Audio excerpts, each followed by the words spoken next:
হর হর মহাদেব, হর হর মহাদেব।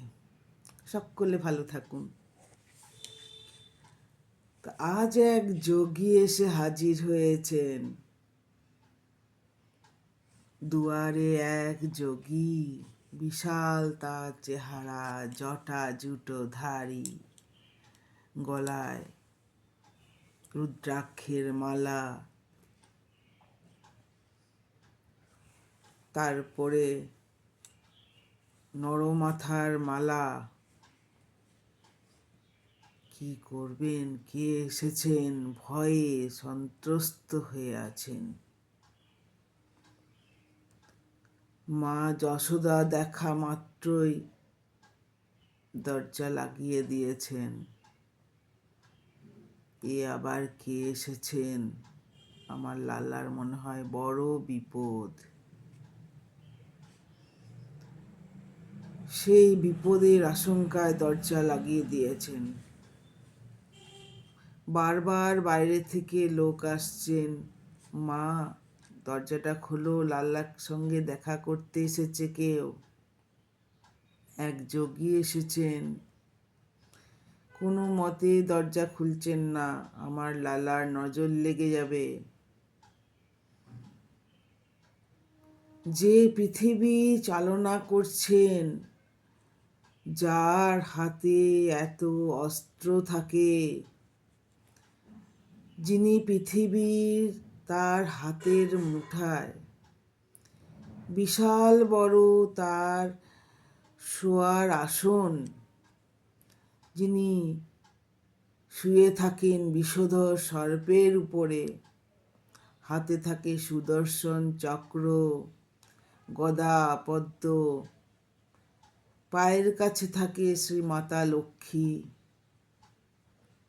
বাহন হন যিনি চড়ে যান যেখানে সেখানে, গরুর এক নিঃশ্বাসে খেয়ে নিতে পারে একটি সাপ।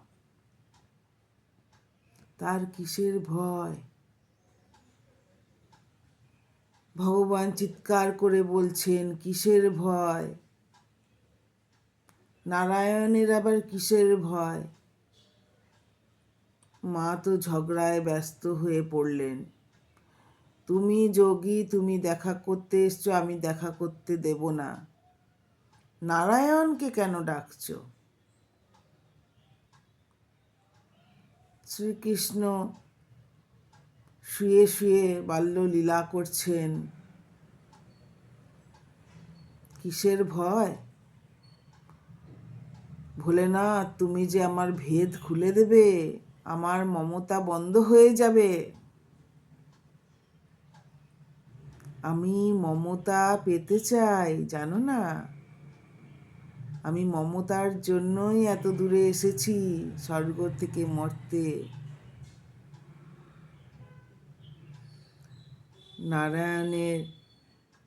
নারায়ণকে ভোলেনাথ বলছেন, সবই কিন্তু মনে মনে বলছেন, আমি যে তোমার ভক্ত। নারায়ণ বলছেন, তুমি ভক্ত, আমি তো ভক্তের দাস।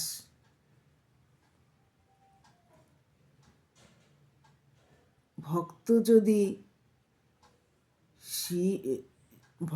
যদি নারায়ণ হয়, শিব হয়, ভক্ত যদি শিব হয়, তাহলে নারায়ণ হচ্ছেন ভক্তের দাস। কি বিচিত্র এই চিন্তাধারা! যারা আমাদের পৃথিবী রক্ষা করছেন, মহাকাল, যখন তখন আমাদের যিনি এক নিমেষে পৃথিবী ধ্বংস করতে পারেন, যিনি সৃষ্টিকর্তা, তারাই যখন এই কথা বলেন, সকল পৃথিবীবাসী ভক্তের ভক্তিতে গদগদ। শিবই বিষ্ণু, বিষ্ণুই শিব। তবে আজ এইটুকুই থাক।